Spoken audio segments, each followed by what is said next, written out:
بینەرانی بەڕێز سڵاوتان لەبێت. ئایا دوای تێپەڕبوونی 36 ساڵ بەسەر دامەزراندنی یەکێتی نیشتیمانی کوردستاندا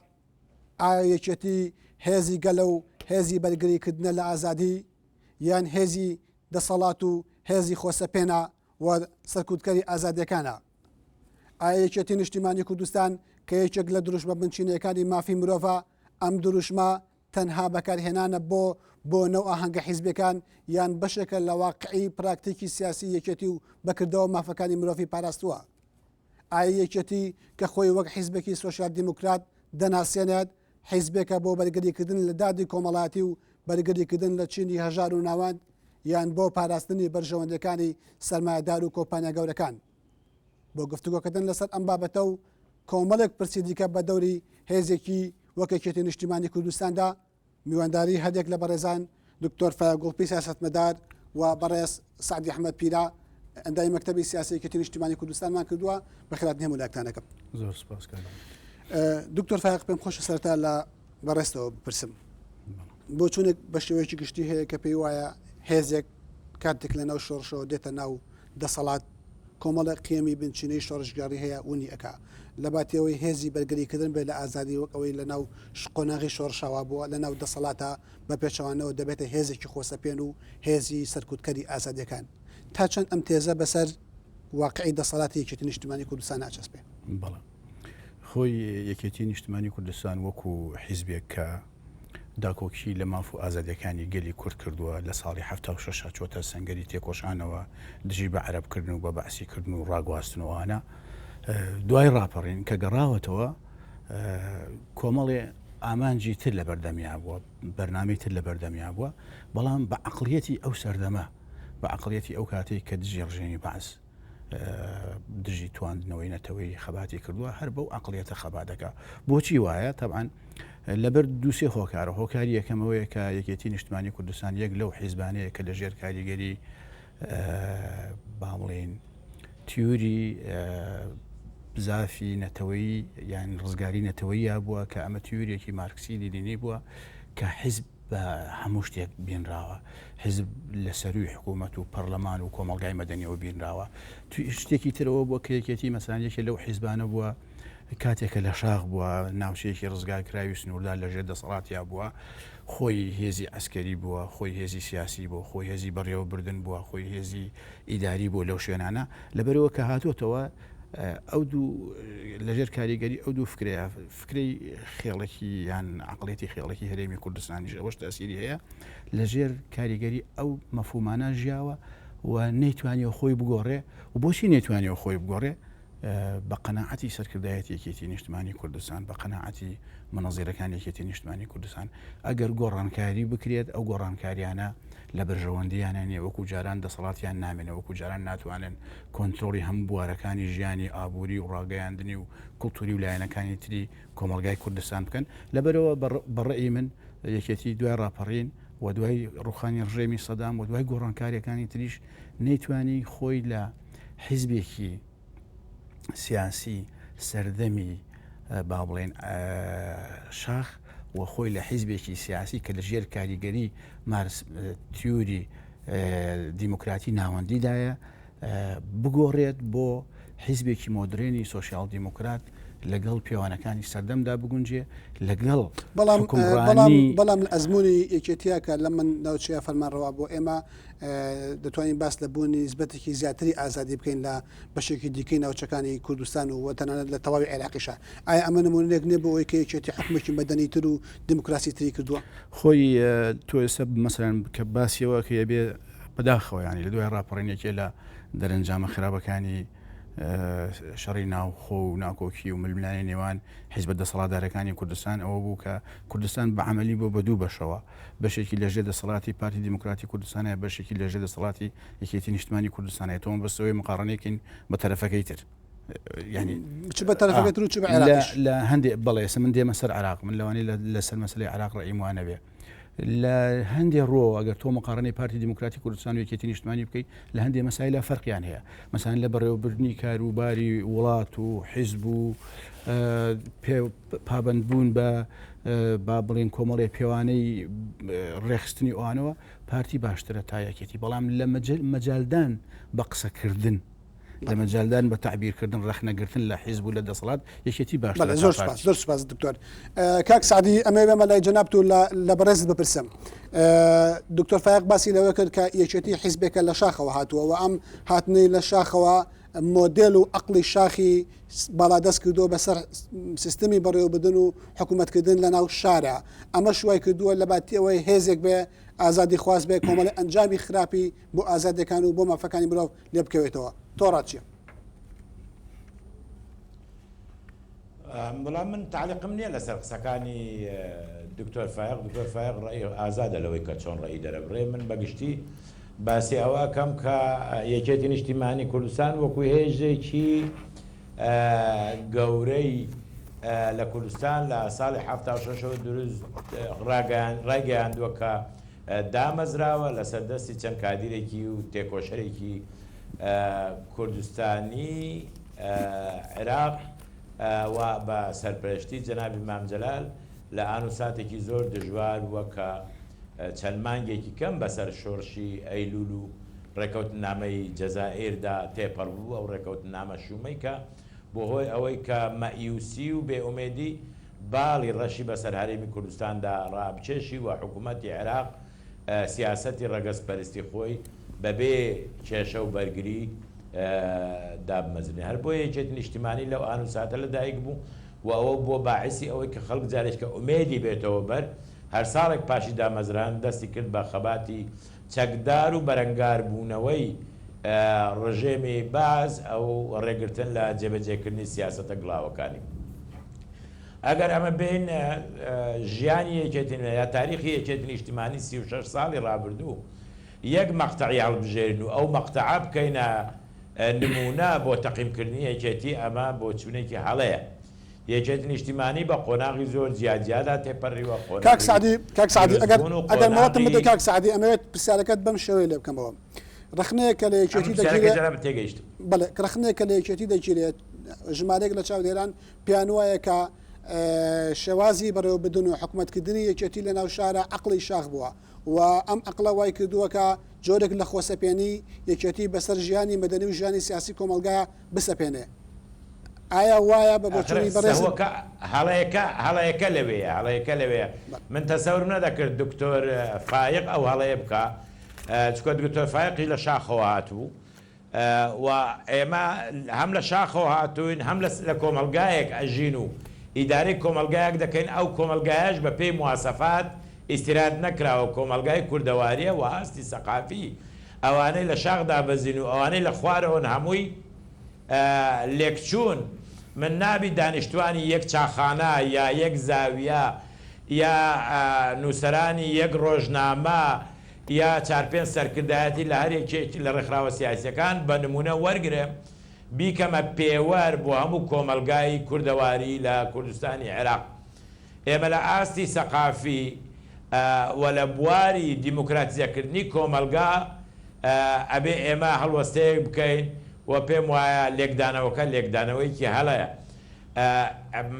دەیان ساڵ بگرە زۆر زیاتریش خەڵکی کوردستان لە ژێر سایەی یەک لە دوای یەک ڕژێمی دیکتاتۆری بە دەستێکی ئاسنین حکمڕانیان کردووەوە ئەوە جیل لە دوای جیل بەم شێوە پەروەردەکراوە. ئێمە ئەگە بمانەوێ بە بەیانێک یا بە ئەمرێکی ئیداری هەموو ئەو بواری پەروەردەیی و پێکێنانی ئەم کۆمەلگایە و شێوەی بیرکردنەوەی خەڵکی ئەم وڵاتە ئەگۆڕین ئێمە بە هەڵەیەکی زۆر گەورەداچین و ناگەینە هیچ ئەنجامێک. دڵنیام لەوەی کە نا لە بەرنامەدا بوو هەڵبژاردن بکرێت ساڵی 1991 نە لە بەرنامەدا بوو حکوومەتی هەرێمی کوردستان دابمەزرێ تەنانەت ئەسڵ لە بەرنامەشدان دەبوو کەسیش بڕوای نەدەکرد کە عێراق دەچی کوێت دەگری و خۆی تووشی ئەم تەنگ و چەڵەمەیە دەکا. ئەوە مفاجی بوو چۆن بۆ ئێمە و ئاواش بۆ کۆمەلگای نێونەتەوەیی بەڵێ کاک سعدی پێم وایە کاک سعدی زۆر سپاس دەکەم کاک سعدی زۆر سپاس ئەوەی جەنابەت دوتت گەشتە من زۆر سپاس دەکەم نانە جوابی دکتۆر فایقم نەداوەتەوە بوەستە جارێت تۆ من ناتوم گوێ لە دکتۆر فایق بگرم بەتەنێ و گوێ لە جەنابەت بگرم دەبێت دوو قسە بکەم لەسەرەوەی ئێستا چۆنە ئێستا کە ئێمە لە یەکێتی نیشتیمانی کوردستان لە سەرەتاوە بڕیاری ئەوەی داوە کە بڕوای بە ئازادی دیموکراتیەکان هەیە و سیاسەتی داڕشتنی سیاسەتی کۆمەڵایەتی ئەگۆڕێ لە یەکسانکردنی مافی ژن و پیاو و ئازادی قەڵەم ئەدا ئەو ڕۆ هەر شوێنەگە یەکێتی تێدابی ئازادی تێدایە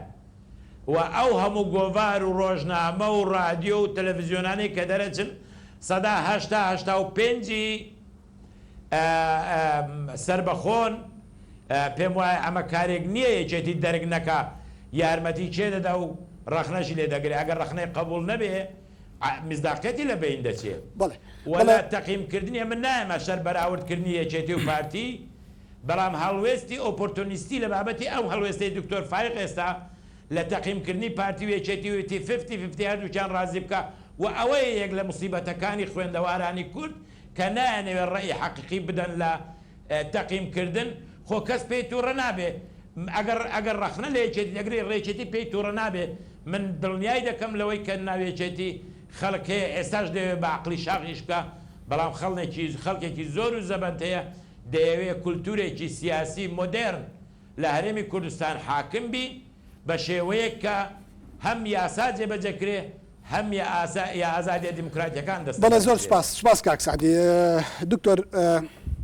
چیت هەیە لەسەر ئەو قسانە بۆ کاک سعدی باسی گۆڕانکاری و دیموکراتیوانەکە من هەندێک پرسیاری لێ یەکەم بەشتی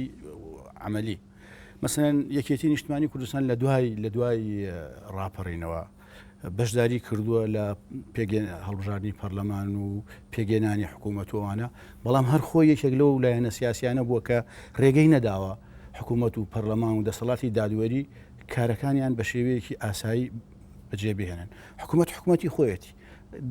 پەرلەمانی خۆیەتی بەڵام تعریفی ئاسایی چییە دکتۆر بە یارمەتی خۆت مەسەڵەن ئێستا بۆ نمونە ئێوە لە بەرامبەر وەزارەتی دارایی حکوومەتی هەرێمی کوردستان ئیدارەی گشتیتان دروست کردووە لە بەرامبەر وەزارەتی پێشمەرگە فەرماندەییتان دروست کردووە لە بەرامبەر وەزارەتی تەندروستی نەخۆشخانەکانی شۆڕشتان دروست کردووە لە بەرامبەر وەزارەتی داد کاروباری کۆمەڵایەتیان دروست کردووە لە بەرامبەر وەزارەتی ناوخۆ دەستگای زانیاری و دام و دەستگای ترتان دروست کردووە ئەو دەستگایانە هاوکاریەک نییە بۆ دەستگا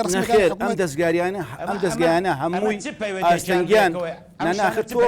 تۆڵی ئێمە گۆڕانکاریمان کردو شتی باشمان کردووە منیش دەڵێم ئێوە گۆڕانکاریتان نەکردووە نەک هەر گۆڕانکاریتان نەکردووە نەک هەر گۆڕانکاریتان نەکردووە بەڵکو هەندێک شتیشتان کردووە کە بەڵام کۆمەلگاتان ئیدارەتان بەرەو دوای گەڕاوەتەوە ئەمەوێت پرسم یانی کە تۆ ئەڵەی کارێکتان کردو ئیدارەتان بەرەو دوای گەڕاوەتەوە شتێکتان کردو خراپ بووە یعنی ئەمە بۆەوەی لە عمومیات دەرچین بە نمونە ینی بە شتی ڕۆشن و مەسەلەن تۆ ئێستا لە کاروباری کۆمەڵایەتی چەند ساڵ ڕێگە نادا یاسا جێبەجێ بکرێت کۆمەڵی کێشە هەیە لە باتیەوەی لە ڕێگەی یاساوە جێبەجێ بکرێت لە ڕێگەی دانیشتنی چەند احترام هەیە سەرۆک خێڵێکەوە و سڵحێکی عشایریەکەن و کێشەکەش کۆتایی نایەت و جارێکی هەڵەیەتەوە لەسەر مەسلەی وەزارەتی دارایی و ئیداری گشتی مەسەن ئیداری گشتی تا ئێستا یعنی ئیداری گشتی سەر بە حیزبە باشە بۆ ئیداری گشتی چییە ئەمە چ پەیوەندیەکی بە وەزارەتی داراییەوە هەیە چ جۆرە تەنسیقێکیان هەیە کامیانەیە بۆ کامیانی ژەکا بۆ کامیان ئەم ئیداری گشتیە کە داهاتی کۆکاتەوە بۆ کێە بە بۆ چی لێ ئەکات یعنی ئەمە کۆمەڵی مەشاکیلی گەورە کاک سعدی من لە تۆ پرسم ئایا یەکێتی نیشتیمانی کوردستان لانی کەم لە سنووری فەرمانڕەوایی خۆیان نەئەکرا لە باتی دروستکردنی مەکتەبی کۆمەڵایەتی دادگاکان سەربەخۆکە و داواکاری گشتی چالاک بکە بۆ ئەوەی هەموو ئەو کەیسانەی کە هەیە هەموو ئەو کەیسانەی کە هەیە لە ڕێی دادگاوە چارەسەر بکرێ یان ئایا بەڕاستی دادگاکانی سەربەخۆ کردووە آخر ناوانێ وانە کاکە تو مەکەوە عینی هەڵەی دکتۆر فایق من ناکەم هەڵە بەڵام پێم خۆشە ڕێی تۆ بزانم هەڵە نییە ئەوە حەقیقەتە وجودی هەیە ئەو شتانە ئەوە هەڵەیەکی گەورەیە دەیکەیت چونکە وەزارەتی داخلی نەبووە کە ئیدارەی گشتی هەبووە ئێستا لەوەتی وەزارەتی مالیە نەبووە کە ئیدارەی گشتی هەبووە لەوەتی وەزارەتی ئێمە لە دوای ڕاپەڕینەوە ببوورە کاک سعدی لە 92 حکوومەتمان هەیە پەرلەمانمان هەیە ئیدارەی گشتی لەو کاتا دامەزراوە خۆ تاوکە من تحمل دەکەم چاوەڕێکم ئەگەر تو تحمل ناکەم قسەکانی خۆم کەەوە مشکلەی تۆ دیموکرات بەڵە باشە کاک سعدی فەرموو فەرموو کاک سعدی دەی بەڵێ فەرموو. ئیدارەی گشتی هەبووە پێش وەزارەتی دارایی. وەزارەتی دارایی کە دروست بووە هێدی وەزارەتی دارایی بەهێز دەکرێت ئیدارەی گشتی دەسەڵاتی کەم دەکرێتەوە. ئیشەکانی ئیدارەی گشتی ئێستا حەسرە لەسەر ئیدارەی حزب علاقەی بە حکوومەت و ئیشی حکوومەتەوە نییە. ئەی ئەمە دنیایەک موئەساتی حزبیمان هەیە، چۆن مەکتەبی ڕێخستنمان هەیە، چۆن مەکتەبی پەیوەندیەکانمان هەیە، ئەوە مەکتەبی ئیدارە و دارایی گشتیمان هەیە کەم ئەو مەکتەبی ئیدارە و دارایی گشتی لەو بەشەی کە پەیوەندی بە نەسرەی حیزبەکانەوەی خازعە بۆ ڕقابەی مالی سەر بە وەزارەتی دارایی و سەر بە حکوومەتی هەرێم. ئەوەی کە پەیوەندی بە مەکتەبی کاروباری کۆمەڵایەتیە لەو کۆنگرەیە بڕیارمان لێدا کە ئەو کاروباری کۆمەڵایەتی لەبەر ئەوەی یاسا وردە بەرەو سەقامگیری دەچی، دام و دەستگاکانی تەنفیزی بەرەو بەهێزبوون دەچی، ئەو کاروباری کۆمەڵایەتیە دەبێ بە هەم ئاهەنگی لەلایەک و لەلایەکی تریش ئیشەکانی خۆی حەسرکە لەسەر بڵاوکردنەوەی ڕووناکبیری یەکتری قبولکردن و نەهێشتین تەشەنوجاتی ئیجتیماعی. دەستگای زانیاری و دەستگای پاراستنی کە هەیە ئەمە دوو دەستگای مخابەراتی بوونە بۆ دژە تێرۆر و بۆ بەرگەنگار بوونەوەی هەڕەشەکانی لەسەر هەرێمەیە. بە دروستبوونی دەستگای لە تایبەت بە مخابەرات بۆ هەرێمی کوردستان ئەو دوو دەستگایە بەڵام کاک سعدی پرسیارێکی گرنگ کاک سعدی ببوورە من پرسیارێکی گرنگم هەیە پرسیارێکی گرنگ کاک سعدی ئەم دەستگایانە دەستگای دژە تیرۆر، دەستگای هێزی پێشمەرگە لە کوردستانە، دەستگای ئەو دەستگانێت دیکە کە حیزب خاوەنەتی پێتوانێت گرنگە ئەم دەستگایانە بە حکوومەتی بکرێت لە باتی ئەوەی لەژێر فەرمانی حیزبا بێ لەژێر فەرمانی حکوومەتە بێ و دەستگایەکی ئیستیخباراتی نیشتیمانی بێ نەک دەستگای ئیستیخباراتی حیزبی. بەڕێز ئێوە زۆر پەلەتان لەوە زیاترە لەوەی کە وەقت ئیجازە دەدا. من پێم وایە ئێوە ئێستا چاوەڕێی ئەوەن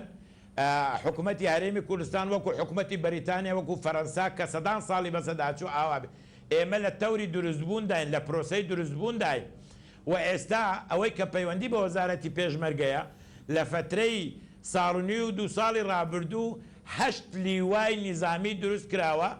و 8 لیوایتر ئێستا لە دروستبووندایە بە کۆتایی هاتنی دروستبوونی ئەو 16 لیوایە کۆتایی بە کاروباری فەرماندەی گشتی دەهەیە. بەڵام ئەم گۆڕینە فەرقیەیە لەگەڵ سویچی کارەبا دەیکەوە یا دەیکوژێنی لە چەند چرکەیەکدا. ئەمە پرۆسەیەکە پێویستی بە بژارکردن هەیە، پێویستی بە تەنزیمکردن هەیە، پێویستی بە ڕاهێنان هەیە، پێویستی بە پرچەک هەیە و ئەوە وەکو هەموو شتەکانی تر. بەڵام تۆ باسی ئەو هەنگاوە ناکە ئێستا 8 لیوا دروست کراوە لە هێزی پێشمەرگە و ئەوانە هێزی پێشمەرگەی نیشتیمانین پەیوەندیان بە حکوومەتی هەرێم و داموزدەستگا پەیوەندیدارەکانەوە هەیە. بەڵێ زۆر سپاس. دکتۆر فایق پێتوان نییە ژمارێک لە چاودێری سیاسی کە ڕخنەگرن بەسەر دامەزراوی سیاسی کوردی و دەسەڵاتی کوردی و لەوانش بەسەرێکێتی نیشتیمانی کوردستانەوە پەلاکەن و پێیان وایە کە پێویستە لە کاتێکی زۆر خێرایە هەموو ئەو چەکسازیانە بەڕێوە بچێ تەحملی ئەوە ناکەن تەوری تاریخ و گەشەسەندنی واقع خۆی ئەو شتانە دروست بکە کە بەرهەمدێت پێتوانێ پەلاکەن لە پەلەکردن نییە. ئێمە ئەو 20 ساڵ بەسەر حکومڕانی کوردە تێپەڕی لە هەرێمی کوردستاندا و ئەم عسرش عسری وەکو هینەڵێ سرعەیە عسری تەکنۆلۆژیایە سەردەمی تەکنۆلۆژیایە و خەڵکیش داواکە. خەڵک هەموو لە ئاستی ناوخۆ لە ئاستی دەرەوە هەموو داوایەکەن حکوومەتی هەرێمی کوردستان یەک بخرێتەوە تا ئێستا دوو ئیدارەی زۆر وازە هەموو داواکەن وەزارەتی پێشمەرگە یەک بخرێتەوە هەموو داواکەن وەزارەتی ناوخۆ و مالیە ومانە یەک بکرێتەوە. ئەمان هەر دوایەخن ینی بەڕاستی ینی چاودێرانی سیاسی پەلە ناکەن. چاودێرانی سیاسی ئەیانەوێ ئەو کێشە بچووکانە کە ململانەی سیاسی و عقلێتی حیزبایەتی و عقلێتی شاخ و عقلێتی دیموکراتی ناوەندی لە هەرێمی کوردستانە دروستیان کردووە بە زووترین کات لا بەلاوە بنرێن و بکەوینە سەر بەرنامەی ئاسایی خۆمان پێشخستنی بواری ئابووری کۆمەڵایەتی ئازادی ببینە خاوەنی دەستورێکی دیموکراتی ئێمە تا ئێستا دەستورمان نییە. باشە کێ ڕێگەی لێگرتوین تا ئێستا ئێمە دەستورمان نەبێت هەموو دنیاڵێ ببنە خاوەنی دەستور. بەندێکی سەرەکی دەستوری عراق کە 2005 دەرچووە ئەڵێ ئەبێ حکوومەتتی هەرێمی کوردستان خاوەنی دەستوری خۆی بە یان هەرێمی کوردستانی فیدراڵ بۆچی تا ئێستا ئێمە دەستورمانە کی ڕێگەی لێگرتوین یعنی ئەمە چی ئەوێ ینی چه کێشەیەک دروستەکە ئەوە تا ئەو دەستوری ڕۆژنووسی کە نووسراوە ڕژنووسیەکە کۆمەلگای کوردستان سیاسەتی کوردستان یاسا و حکومڕانی کوردستان بەرەو چاخەکانی ناوین ئەباتەوە کۆمەڵێ مەرجی داناوە بۆ پێگەیانی حیزبی سیاسی ئەمەندەی دەسەڵات داوە بە سەرۆکی هەرێم ئەوەندەی دەسەڵات ئەمەنی سنوورداناوە بۆ چالاکی سیاسی کەس ناتوانێت هیچ چالاکێکی سیاسی بکە نانکۆکە لەگەڵ زۆربەی بەندە دیموکراتیەکانی دەستوری عراقیش و لەگەڵ دەستورەکانی جیهانیشدا کێ ڕێگەی لێگرتوون ئەم دەستورە بێنینەوە جارێکیکە لە پەرلەمان مناقەشەی بکەین و هەندێشتی بەندی خراپی هەیە با بڵێن نەگەتیفی هەیە ئازادی سیاسی سنووردارەکە و چیتر و چیتروانە ئەمانە لابێن و هەندێک بەندی تری باشدا بنین و لەگەڵ دەستورەکانی جیهانە بگونجێ و بیکەینە بنەمای کار و تێکۆشانمان نەگوکو ئێستا مەسەڵەن ئێستا ئێمە دەستورمانە ئەو یاسانێش کە لە دەرەکرێن لەسەر ئاساسی دەستور نییە مصداقیەتیان نیە زۆر کێشەمان هەیە یەکێ لەوانە مەسەڵەن دەستورە هیچ هەنگاوی بۆ نانرێ و و هیچ ئەستەنگیەکیش نییە ئێمە من و کاک سعدی کاتی خۆی پێکەوە ئەندامی خولیەکەمی پەرلەمان بووین ڕژنووسێکی دەستور لە ساڵی 92 هاتە پەرلەمانی کوردستان درایە لیژنەی یاساییش خەریک بوو خوێندنەوەی بۆ کرد ئامادەیە کرد مەکتەبی سیاسی هەردوو حیزبەکان نیانێشت باشە ئەو کاتە خەریک بوو ببینە خاوەنی دەستور لەمە 20 ساڵە تا ئێستا دەستورمان نییە ئەمە ئەگەر بڵێن بۆ دەستورمان نیە ئەمە پەلەیە پەلەکردن نییە کاک سعدی ئەزمموی حکومڕانی کورد نزیکی 20 ساڵە لە ماوەی ئەم ئەزمونایە کۆمەڵێ هەڵی بنیادی لە ناوم ئەزمونایە هەیە چ سەر بەخۆ نەبوونی دادگا چ بێ لە نەبوونی هێزی پێشمەرگا چ ئەوەی دکتۆر ئاماژەی پێکرد مەسلەی نەبوونی دەستورێکە هەموو ژیانی سیاسی هەرێمی کوردستان ڕێک بخە پێت وایە ئەمە نیشانەی ئەوەیە کە یەکێتی وەکو هێزێکی گرنگ لە کۆمەڵگایە کار لەسەر مماتەڵەکردنی ئەم قۆناغاکە و تێپەڕاندن و هێشتنەوەی دەسەڵاتی حیزب بەسەر واقعە یان سەبر و چاوەڕوانی تاکەی من پێم وایە فەرقی من و دکتۆر هەر تەنها ئەوەیە من سیاسەتی عملی دەکەم لەسەر عەرز و ڕۆژانە متابعەی گۆڕانکاریەکانی ناوە و دەوروبەری خۆمان دەکەم جارێ ئەوەی پەیوەندی بە دەستورە ئێمانە دەمانەوێت دەستورێکی هەرێمی کوردستان دەربچێت کە کاری پێ بکەین بەڵام بۆ لە 92 تا ئێستا دکتۆر فایق دەڵێ کارمان بۆ دامەزانی دەستورێک کردو نووسین ڕەشنووسی دەستورێک کردو لەناو پەرلەمانە تا ئێستا ڕایگیراوە عجلە چیە خۆ من جملەی دووەم ئەوە بوو یعنی تۆ پەلەکە لە چیە و عجلێ بۆ و ئێمە نامانەوێت دەستورێک بنووسین بۆ ئەوەی دوایە پاش تێکچوونی ئیدارە و وەزعی هەرێمی کوردستان تاریخ بنووسێ برێ بەخوا دەستورێکی چاک و بەداخەوە فریان نەکەوتنی ئیشی پێ بکەین من پێم وایە عاملی داخلی و عاملی دەرەکی هەن پێویستە نازج بن پێویستە پێ بگەن اینجا ئێمە بتوانین دەستورێک بە گوێرەی پێویستیەکانی خۆمان و گونجاو بێ لەگەڵ دەستوری عێراقی شتێکیش پێشکەوتن خواستر بێ لە دەستوری عێراقی دەربکەین و ئەو ڕاگرتنە تەنها لەبەر ئەوە نییە ماتەڵە هەبێیان ناڕێکی هەبێ لە ناو حکوومەتی هەرێمی کوردستان یا لە بینی دوو هێز ئەساسیەکە بەڵکو پەیوەندی هەیە بە عاملی ناو عێراق و پەیوەندی هەیە بە عاملی دەرەکی و لە ماوەیەکی زۆر کووردا ئەو دەستورە دەخرێتە ناو باس و لێ کۆڵینەوە ئەگەر خەڵکێک هەیە شتێکی ئیزافی هەیە یان پێشنیاری هەیە بۆ ڕێفۆرمێک یان گۆڕانکاریەک لە فەقەرەیەکی معەن دەتوانێت بیکە و ئێمە حەقیقی حکومڕانیمان بە شێوەیەکی فەرمی و دەستوری لە عێراق لە ساڵی 2005ەوە دەستی پێکردیە ئێمە لە 91 و 92ەوە پەرلەمانمان هەبووە حکوومەتی هەرێمان هەبووە بەڵام حکوومەتی ئەمری واقعمان هەبووە لەلایەک هەندێک لە وڵاتان ڕێزی لێگیراوە لەلایەن هەندێک لە وڵاتان تحملی کراوە ئەوانە دوو کەلیمەن معنای خۆیان هەیە ڕێزی لێگیراوە تحمل کراوە وەکو دەسەڵاتی ئەمری واقع بەڵام لە ساڵی 2005ەوە هەرێمی کوردستانی عێراق دامەزراوێکی دەستوریە و ئەو دامەزراوی دەستوریە بەڵام معنایوە نییە ماسی بێکێردە و بەکەیف خۆی دەتوانێت هەموو بڕیارێک بدا هیچ بڕیارێکی نابی ناکۆک بێ لەگەڵ دەستوری عێراق بۆ مەسلەی وەزارەتی پێشمەرگا ئێوە زانن و وەزارەت داخلی ئەمڕۆ لە هەرێمی کوردستانی عێراق ئەگەر گۆڕانکاریت دەوێ بەبێ یەکێتی و پارتی ناکرێ ئەگەر بڕیاری گرنگت دەوێ بەبێ یەکێتی و پارتی ناکرێ ئێمە و ئیسلامی ناکۆچیش بین ئێمە و گۆڕان ناکۆچیش بین یەکێتی و یەکگرتو ناکۆچیش بن وەزعی هەرێمی کوردستان تێک ناچی بەڵام دڵنیا بە لەوەی پارتی دیموکراتی کوردستان و یەکێتی نیشتیمانی کوردستان ناکۆک بن بار و دۆخی هەرێمی کوردستان تێکەچێ بۆیە ئێمە لە مەوزوعی حتا ڕێکەوتنامە ئستراتیژیش ئەمە زەمینە خۆشکردنە و زەمانەتێکی ترە بۆ ئەوی ناکۆچی لە بینی ئەو دوو هێزە سەرەکیە نەمینێت چونکە پاشە ڕۆژی هەرێمی کوردستان بەو هێزانەوە بەندە چونکە زۆر جار ئەوە مۆزوعی پرسیارە ئەو ڕێکەوتنامە ئستراتیژیە بۆ زەرری داوە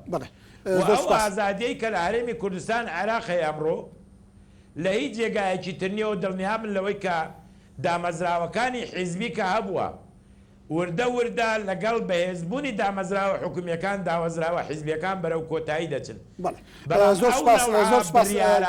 ئەمر ئیداری